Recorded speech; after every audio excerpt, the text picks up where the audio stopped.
Rowdyism చేసే వాళ్ళని అరికడుతున్నాం. ఫ్యాక్షనిజాన్ని కూడా గౌరవ ముఖ్యమంత్రి గారు ఏ రకంగా అణిచివేశారో మీ అందరికీ తెలుసు. ముఠా తగాదాలని కూడా ఏ రకంగా అణిచివేశారో తెలుసు.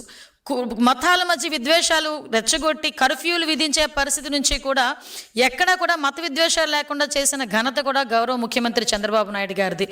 అటువంటి పరిస్థితి నుంచి ఈ రోజు పరిస్థితి ఏందిరా అంటే వాళ్ళెవరు ఈ రోజు రోడ్ల మీదకి వచ్చి ఉన్మాదుల్లా వ్యవహరించే పరిస్థితి కనిపించట్లే. కేవలం రాజకీయ ముసుగులో రాజకీయాన్ని అడ్డం పెట్టుకొని రౌడీయిజం చేయిస్తూ ఈరోజు ప్రజలను భయభ్రాంతులు గురిచేసి రాష్ట్ర అభివృద్ధికి ఆటంకం కలిగించడానికి ఒక కుట్ర పన్నే విధంగా ఈరోజు మనం కనిపిస్తుంది.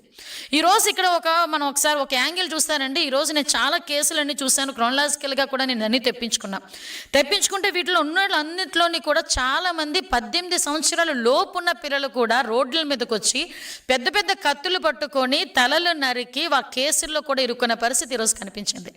అంటే నేనేమంటానంటే ఇంతకు ముందు నువ్వు అధికారంలో ఉండేటప్పుడు గాంజాను తీసుకొచ్చి యువత భవిష్యత్తుని విపరీతంగా నాశనం చేసి వాళ్ళని ఒక సైకోల కింద ఉన్మాదుల కింద కొంతమందిని తయారు చేసిన పరిస్థితి.